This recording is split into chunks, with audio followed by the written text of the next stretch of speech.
Welcome in to Monday Night Tailgate. I'm your host, Tyler Knaeble at PPR Tyler on Twitter. Today we're going to be breaking down Week 15 playoff matchup. Big game tonight. Eagles, Seahawks. Let's get into it.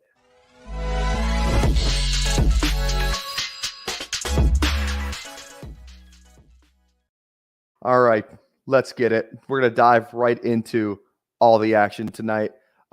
First thing, just want to state real quick, betting record is at 24, 17, and 3 on picks handed out on this show. We're making money. And if you include the Thursday night tailgate stream, we went 3-1 on that slate as well. Gave you out 3 winners. So the record should really be 27, 18, and 3. But I'm a man of the people.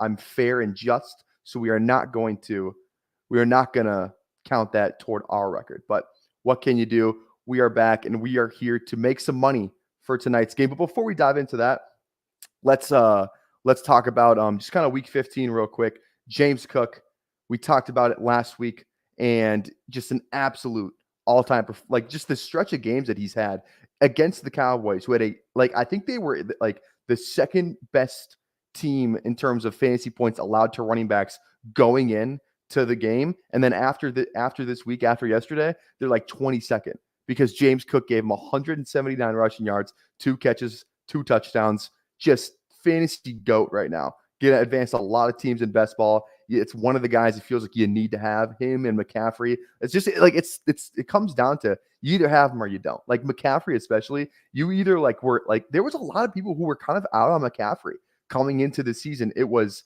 Cooper Kupp. It was Tyreek Hill, JJ, Jamar Chase. Like McCaffrey was like the one that's like, hey, yeah, I guess I'll take McCaffrey at pick 2, pick 3, but it's just I don't even know. Anthony's in the chat. Anthony, hey, you said you were riding last week, 3-2, baby. It's funny. I added the Derrick Henry pick at the end, and then it ended up didn't count. Senior football's in the chat. It's go time. Let's see what and again, if you have anything in the chat, put it in. What do you need tonight? What picks do you like tonight? I'm gonna need your help here in a little bit. I have one prop that as a community we are gonna decide whether or not we hit it or not. Senior football, I don't need any help tonight because my team is stacked. Love to see it. Amon-Ra, Gibbs, Laporta, Rashad. So just Lions players, pretty much. You have a Detroit stack. So that's great. Hey, but Detroit, they're playing Minnesota defense twice. Or not twice in the fantasy playoffs, but they're playing them once this week for sure. So not great for you if you were that Minnesota defense, man, looks pretty good. But I guess they did just kind of get clowned by Jake Browning. So I would be shocked if Brian Flores isn't a head coach this time next year. But let's dive into the next part. Speaking of the Vikings, Ty Chandler, 132 rushing yards. The last before Ty Chandler, the last Vikings running back to rush for 100 yards in a game was Dalvin Cook last year. Now Dalvin Cook can't even get on the field this year because he's why? Because he sucks. So it's I don't know why they're playing Madison. If Madison plays next week and he has more than 10 carries, I say we riot. We riot in the streets because Ty Chandler's obviously the better back. Any Minnesota fan will tell you they want Ty Chandler as the running back, not Alexander Madison. Podfather was right on that one. Alexander Madison, no bueno. And then the last one, or another topic I have, just a question I'm going to pose to the chat. Put your answers in here because I'm curious what you guys think. Who would you rather have in Dynasty, Tank Dell or Rashee Rice? Because I genuinely think it's pretty close. Like Tank Dell is going to be attached to C.J. Stroud for a while. So is Rashee Rice. And Rashee Rice, like it just feels like he's kind of been their number one option over the past couple weeks, like more so than Travis Kelce, which if you would have said that back in week 5, no one would have believed you. But Rashee Rice steadily becoming one of the better young dynasty wide receiver assets in the landscape. So Rashee Rice feels like a great pick. If you drafted him probably in the second round in your rookie drafts, you feel great about that. Tank Dell, a guy I know I got in the 3rd round. A lot of other people got Tank Dell in the 3rd round. Another just huge smash at receiver. This is why I love squeeze everything you can get in your dynasty trades. Like squeeze out a 3rd round pick or you got to throw in a second. Like it's something that I love to do because it's just I just look at 3rd round picks as just like shots. You know, you take a shot on the guy, and if you hit, like you're set up for the future And that's what you want in Dynasty. Like, you could just hit on one of these Tank Dell picks, one of these Laporta picks, a guy who is going in the third round, Rashee Rice, probably a second round player. Like, just get these third and second round picks in your Dynasty trade somehow, because you can just vastly just like be set up and win your league and put yourself in a great position for years to come. If you hit on a Tank Dell, Rashee Rice, Sam Laporta, like just all these guys, just go trade for these third and second round picks. Last one, speaking of Laporta, is he the Dynasty tight end one? And I don't know if any of you saw, I went on a Dynasty roundtable a couple weeks ago, and I banged the table that Dalton Kincaid, I'd rather have Dalton Kincaid over Sam Laporta in Dynasty. Not looking great right now, but I'm still holding out hope. So we're still holding out hope for that. But let's get into what everyone came here for. The picks for tonight. I think we had a winning record. I think the past couple weeks here, still looking for that first 4-0 sweep. But like I say every week, why not tonight? Why can't tonight be the night where we sweep the books? All these picks are presented from Underdog Fantasy. And the first one, we're just going to start off with a lock of the week. I absolutely love this first pick. First pick is going to be DeAndre Swift over 77.5 rushing and receiving yards. This is a perfect spot to buy back in on DeAndre Swift. He has a terrible, he's had terrible running back matchups the last 2 weeks against Dallas. Like I said, Dallas just got cooked by James Cook, but it's like Dallas still obviously is a really good defense. San Francisco, that front seven is menacing. So it's two terrible matchups, not great games. But this week against Seattle allows over 132 total yards to the running back position. That's good for the fourth most total yards per game in the entire league allowed to running backs. 132 total yards to running backs Seattle defense is allowing this season. Feels like an absolute great spot. Kenneth Gainwell, assuming that average 6 true, I don't think Kenneth Gainwell is going to be the one to get most of those yards. Even if he gets half, that still leaves room for DeAndre Swift pretty much. A little less, but you get the math. You understand. So I absolutely love this pick. I think DeAndre Swift is my favorite pick of the night. 77.5 rushing receiving, especially with Jalen Hurts, a little under the weather, might be more inclined to hand the ball off rather than pull it and run. I think DeAndre Swift is a guy they have to play through tonight.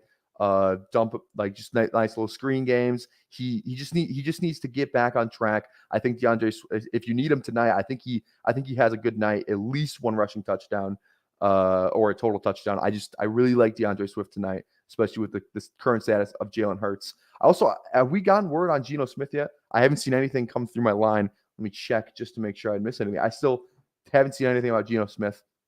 Still waiting on that. But the next pick, Seattle wide receiver, not DK Metcalf, not Tyler Lockett, Jackson Smith-Njigba over 37.5 receiving yards. Now, Pete Carroll has repeatedly said he wants to get the ball to JSN because he's a playmaker. He makes plays. He was the first receiver drafted for a reason. And even if Geno Smith doesn't play, and this stat is courtesy of Ahaan. Go follow Ahaan on Twitter. He was supposed to be on the stream tonight, but his flight got delayed because the Timberwolves are playing the Heat. The Heat is Ahaan's team. And there's a projected 3-point storm that's going to happen down in Miami. So his flight got delayed. He couldn't make it for the stream because the Timberwolves are going to blow the Heat out of the building. If you couldn't tell, I'm a Timberwolves fan. Anyways, back to Jackson Smith-Njigba. Rough outing last week against the 49ers, but it's the 49ers. That's to be expected. And Drew Lock, even if he plays, it still feels like the 37.5 is the Drew Lock discount. But guess who leads the team in targets from Drew Lock this season? Again, stat courtesy of Ahaan.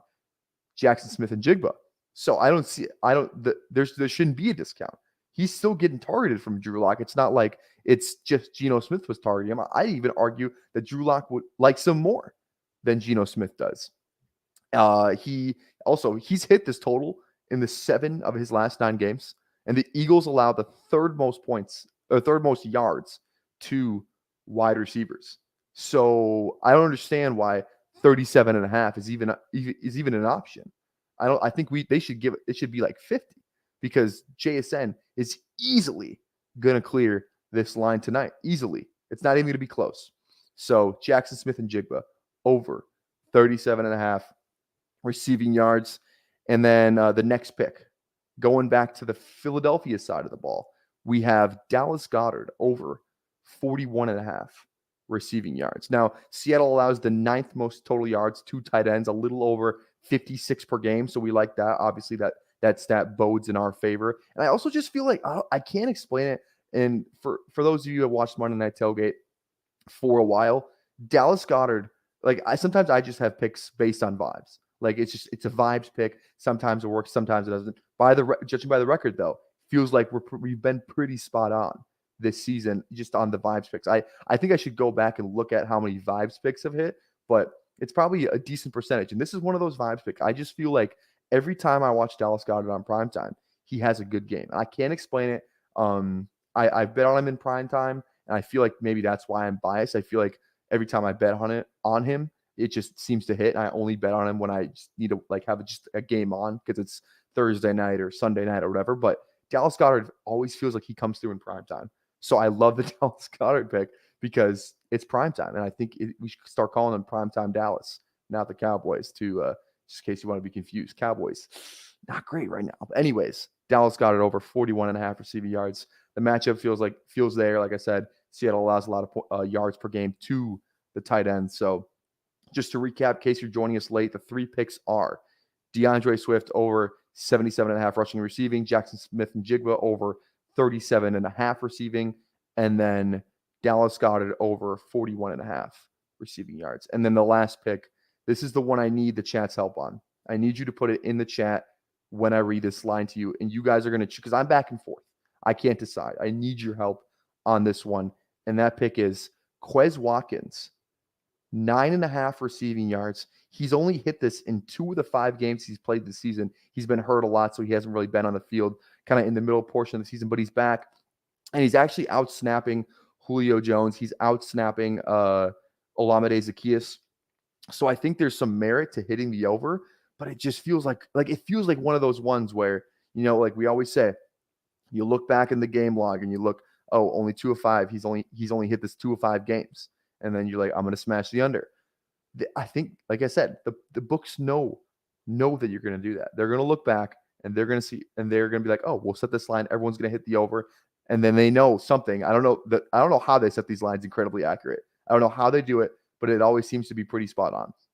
9.5 is 1 catch. It's 1 catch for a guy like Quez Watkins. He's fast. He had a ton of long touchdowns last year, a ton of long plays. Haven't really seen that this season, but it just feels like it's like I said, it just takes one. It just takes one shot, 1 catch to get 9.5 receiving yards. So what would you guys take? Because I can't decide. I've gone back and forth on it, so I'm going to leave it up to the chat. Over or under 9.5 receiving yards. I need you to put it in the chat. I need your help. This is the first time I think I'm pleading that you choose for me because I don't think I can choose myself. So put it in the chat, and hopefully we come to a conclusion on Quez Watkins. While we're sticking around, though, just some other quick things. Philadelphia this season? It's I see everyone talking about like the Philly fans. If you're a follower of like a Philly fan or a fan in your life, it just seems like on Twitter they think their team's 5-5 or like 5-7. They're aren't they 10-3? They're still in pretty good territory in terms of just their overall arc of the season. They're fine, but you wouldn't notice the way some of these Philly fans talk about their teams. And while I have you guys here, I think we need to talk about the Atlanta Falcons, my team. It's what Podfather talked about on top 10 takeaways this morning, but the bookmark for the Falcons segment in his show says the Atlanta Falcons are bad. And I could not agree more, because I think Arthur Smith, the report is that his job is safe unless there's what's the word? What was the exact wording? I think they said his job is safe unless there's a downfall, just a collapse at the end of the regular season. And that report was 2 weeks ago. And this feels like a collapse at the end of the regular season. 2 weeks ago, Atlanta Falcons, 500 record and in the driver's seat in the NFC South. They lose back-to-back division games to the Bucs, to the worst team in the league, the Panthers. And now what do? Now they're 2 games below 500, and they're probably out of it for the playoffs just based on it's not looking like it's going to get any better. Bijan's not touching the ball. London's not touching the ball. Kyle Pitts is not touching the ball. At least last week, I guess you could argue it was the rain, all that, but still not great, not great at all. So I don't know what we do going forward. I don't know if you fire Smith, if that makes it better. I want him gone because it's one thing, like I never really experienced this before because like in the past, no one really cares about the Atlanta Falcons. Like as a whole, the media, they don't care. But then you involve fantasy football, and I'm huge on like fantasy football Twitter. It's pretty much my whole feed. And then it's like it seems like everyone hates my team because Bijan's not touching the ball, Pitts isn't touching the ball, London's not touching the ball. We have all these good young assets, but we're just not using them.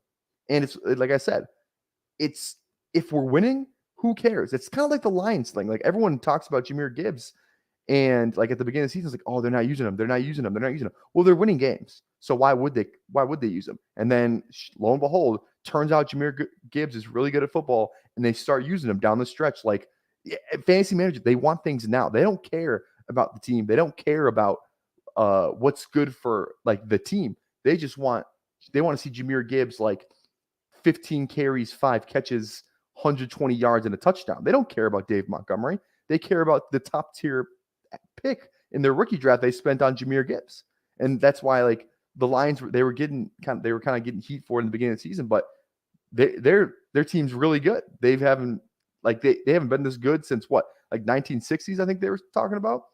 So it's just it's like the Lions are the exact opposite of what the Falcons are. Falcons are terrible. They're not using their stars, and then that's why the fantasy community, I think the Falcons might be the most hated team in the fantasy community. I don't think anybody dislikes the Falcons, like just play calling, coaching, more than any other team. So that's my little rant on the Falcons.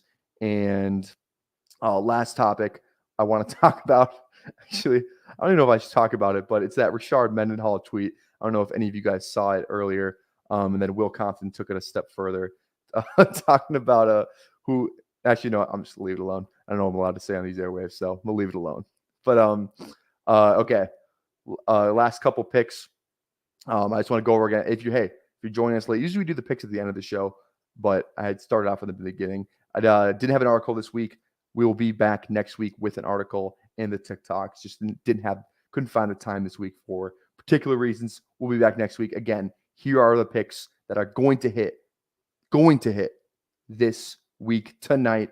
It's Monday Night Football, Seattle and the Eagles. DeAndre Swift over 77.5 rushing yards. Jackson Smith and Jigba over 37.5 receiving yards. Quez Watkins. Do we do over or under? Over or under? I think we go over. Always too just like some people out in the community say, life's too short to bet the under. Quez Watkins over 9.5 receiving yards, and Dallas Goedert over 41.5 receiving yards. Usually we like to have an under in the slate of picks. We're going over. I love it all. DeAndre Swift, lock of the night, lock of the week. Honestly, might be lock of the year until we get to January. I think DeAndre Swift over 77.5 receiving yards is lock of the year. That's a 2-unit bet right there. Maybe we'll include that as 2 units. That's what we're going to do. See, we're like 15 weeks in and we're already coming up with new ideas. DeAndre Swift is a 2-unit bet. Lock it in, 77.5 rushing and receiving yards. Beebs into trap is in the chat. Oh my God. Beebs, is that you? Jesus, you're yoked at that. I can't even tell if that's like a celebrity or not. My screen's too small.